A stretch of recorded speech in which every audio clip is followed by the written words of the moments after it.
എന്തെങ്കിലും റിലവൻസ് ഉള്ള ചോദ്യങ്ങൾ ചോദിക്കും. നിങ്ങൾ പ്രബുദ്ധരായിട്ടുള്ള മാധ്യമ പ്രവർത്തകർ ആരെങ്കിലും പറയുന്നത് കേട്ടിട്ടാണോ ബി ജെ പിയിൽ കാര്യങ്ങൾ തീരുമാനിക്കുന്നത്? അല്ല, ബി ജെ പിയിലെ കാര്യങ്ങൾ അവിടെ ഇവിടെ ഇരുന്ന് ആരെങ്കിലും വിളിച്ച് പറയുന്നത് കേട്ടിട്ടാണോ? പാർട്ടി പറയുമ്പോൾ നോക്കാം. ഇത്ര തിരക്ക് പിടിക്കുന്നത് തന്നെ ഇപ്പം ലോക്കൽ ബോഡിയല്ലേ, അത് കഴിഞ്ഞിട്ട് ഇത്ര തിരക്കെന്താ നിങ്ങൾക്ക്? ബാക്കിയുള്ളവരൊക്കെ തീരുമാനിച്ചോ? യു ഡി എഫിൽ സ്ഥാനാർത്ഥി നിർണയമായോ? L D എഫിലായോ? ഞങ്ങളോട് മാത്രം എന്താണ് ഇത്ര തിരക്കിട്ട് ഞങ്ങൾ ഉണ്ടാക്കണം? കുറച്ച് സാവകാശം ഞങ്ങൾക്ക് തരുന്നു. ഞങ്ങളിപ്പോൾ നിലവിൽ മൂന്നാമത്തെ കക്ഷിയല്ലേ. ഒന്നും രണ്ടും കക്ഷികൾ പറയട്ടെ എന്ന്. എൽ ഡി എഫിൻ്റെയും യു ഡി എഫിൻ്റെയും സ്ഥാനാർത്ഥി ആരാണെന്ന് തീരുമാനിച്ചാൽ ആ നിമിഷം ഞങ്ങൾ തീരുമാനിക്കും. ഞങ്ങൾ ആദ്യമേ തീരുമാനിച്ചിട്ട് വേണം കാര്യങ്ങൾ നടക്കണമെന്ന് പറഞ്ഞാൽ അത് നടക്കില്ല. സമയമാകുമ്പോൾ തീരുമാനിക്കും.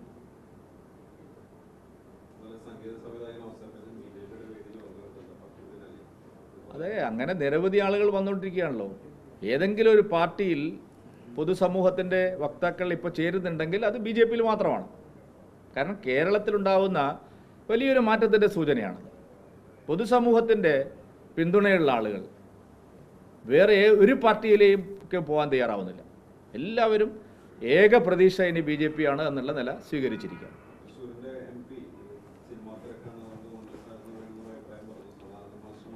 എന്തിനാ നിഖില, അദ്ദേഹത്തെ കണ്ടിട്ടല്ലേ നിങ്ങൾ വരുന്നത്? ഈ കുത്തിത്തിരിപ്പ് അല്ലാതെ വേറെ ഒരു പണിയില്ലല്ലോ. അല്ലല്ല, അദ്ദേഹത്തെ കണ്ടിട്ടാണല്ലോ നിങ്ങൾ വരുന്നത്. ഞാൻ അറിഞ്ഞു നിങ്ങൾ അദ്ദേഹത്തിൻ്റെ അടുത്തു നിന്നാണ് വരുന്നത്. എന്നിട്ട് അദ്ദേഹത്തിൻ്റെ അടുത്ത് നിന്ന് ചോദിക്കുക, അത് എൻ്റെ അടുത്ത് വന്ന് ചോദിക്കല്ലേ. അദ്ദേഹം പറഞ്ഞിട്ടുണ്ടോ ഒന്നും എനിക്കറിയില്ല.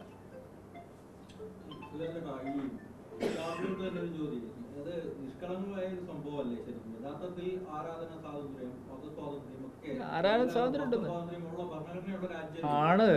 ഞാൻ ചോദിക്കട്ടെ, ഞാനിപ്പോൾ എൻ്റെ മക്കളെ തലയിലൊരു കെട്ടും ഒരു കാവി ഇതൊക്കെ ഉടുപ്പിച്ചിട്ട് ഞാൻ എൻ്റെ കുട്ടിയെ നാളെ സ്കൂളിൽ കൊണ്ടുപോയിട്ട് എൻ്റെ കുട്ടിക്ക് കാവി എടുത്തിട്ട് തലയിലൊരു കെട്ടും കെട്ടി പോകണമെന്ന് പറഞ്ഞാൽ നടക്കുമോ? ഏതെങ്കിലും സ്കൂളിൽ സമ്മതിക്കുമോ?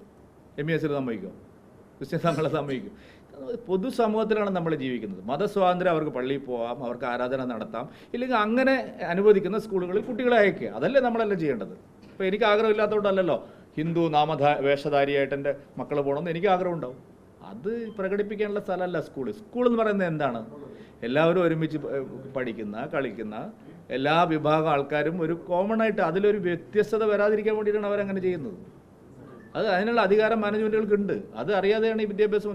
ഞങ്ങളാരും ഹിജാബിനെതിരല്ലേ? എത്ര വേണം ധരിച്ചു. ഇപ്പോൾ കേരളത്തിലെ സ്ത്രീകളെല്ലാം പർദ്ദയായിട്ടാണ് നടക്കുന്നത്. ആരെങ്കിലും എതിർക്കുമോ?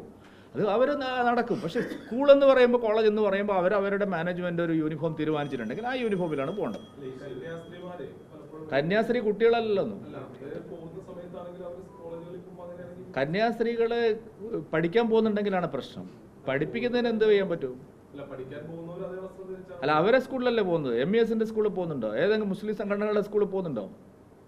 നിങ്ങളെന്താ അത് കാണാത്തത്? അവരെ സ്കൂളിൽ അവർ എങ്ങനെ വേണം പോയിക്കോട്ടെന്ന്. ഞാൻ പറഞ്ഞല്ലോ, മുസ്ലിം സംഘടനകൾ നടത്തുന്ന സ്കൂളുകൾ, SDPIയോ MESോ ജമാഅത്തെ ഇസ്ലാം അവർ നടത്തുന്ന സ്കൂളിൽ അവർ അങ്ങനെ പോയിക്കോട്ടെ. ആരും എതിരല്ല. ക്രിസ്ത്യാനികളെതിരല്ല, ഈ രാജ്യത്ത് ആരും എതിരല്ല. ഓരോ മാനേജ്മെൻറ്റും അവരവരെ സ്കൂളിൽ ഒരു യൂണിഫോം തീരുമാനിച്ചിട്ടുണ്ട്. ആ യൂണിഫോം ഇട്ട് കുട്ടികൾ വരണം. ഇപ്പോൾ ശബരിമല കാലത്ത് കുട്ടികൾ എന്നാൽ കറുപ്പെടുത്ത് പോകണം എന്ന് പറഞ്ഞ് സമ്മതിക്കുമോ? നിങ്ങൾ അതെന്താ പറയാത്തത്? ശബരിമല കാലത്ത് ഇനി ഒരു 60 ദിവസം കുട്ടികൾ ശബരിമലയ്ക്ക് പോകുന്ന കുട്ടികൾ കറുത്ത മുണ്ടെടുത്തിട്ടാണ് നടക്കുന്നത്. അതിപ്പോൾ ഇതുപോലെ ക്രിസ്ത്യൻ മാനേജ്മെൻറ്റ് സ്കൂളിലും മുസ്ലിം മാനേജ്മെൻറ്റ് സ്കൂളിലും അവരൊരു യൂണിഫോം തീരുമാനിച്ചിട്ടുണ്ട്. ആ കുട്ടികളെല്ലാം കറുത്ത മുണ്ടെടുത്ത് പോകണമെന്ന് പറഞ്ഞ് ഞങ്ങൾ നാളെ ഇളകിയാൽ എന്തായിരിക്കും? ഞങ്ങളെ കൊല വിളിക്കല്ലേ?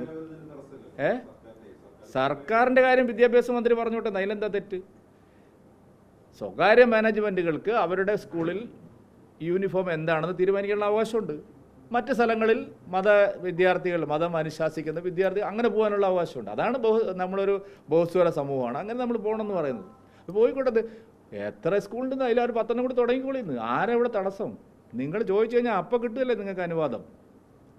വല്ല NSS SNDPയോ ചോദിച്ചാൽ പിടിച്ചു വെക്കുന്ന നിങ്ങൾ മുസ്ലിം സംഘടനകൾ ചോദിച്ചാൽ അപ്പം കൊടുക്കുകയല്ലേ? അതല്ലേ കേരളത്തിലെ മതേതരത്വം. ഒരു 10 സ്കൂൾ കൂടി തുടങ്ങുന്നു. കാശുണ്ട്, സ്കൂളുകൾ തുടങ്ങാനുള്ള സൗകര്യമുണ്ട്. കുട്ടികൾ അവിടെ പഠിക്കട്ടെ. സിമ്പിളല്ലേ ലോജിക്ക്? അവരവിടെ പഠിക്കട്ടെ. ആർക്കാ പ്രശ്നം? മുല്ലാക്കന്മാർ 5-6 സ്കൂളിൽ തുടങ്ങട്ടെ. എന്നിട്ട് മുല്ലാക്കന്മാരുടെ മക്കൾ അതുപോലെ പോട്ടെ. അല്ലാതെ ഇത് ഒരു യൂണിഫോമുള്ള സ്കൂളിൽ പോയിട്ട് ഞങ്ങൾക്ക് ഹിജാബ് ധരിക്കണം എന്ന് പറഞ്ഞാൽ അത് ന്യായമല്ല. അതിനോട് യോജിക്കാൻ പറ്റും. അതിൻ്റെ പിന്നിൽ ഞാൻ മനസ്സിലാക്കുന്നത് തീവ്രവാദ ചിന്താഗതിക്കാരാണ്. അതിന് ലീഗ് അടക്കമുള്ള ആളുകൾ, കോൺഗ്രസ് അടക്കമുള്ള ആളുകൾ സപ്പോർട്ട് ചെയ്യാണ്. ശിവൻകുട്ടി അതിൻ്റെ മുകളിൽ കയറിയിട്ട് ഗോളടിക്കാൻ നോക്കും.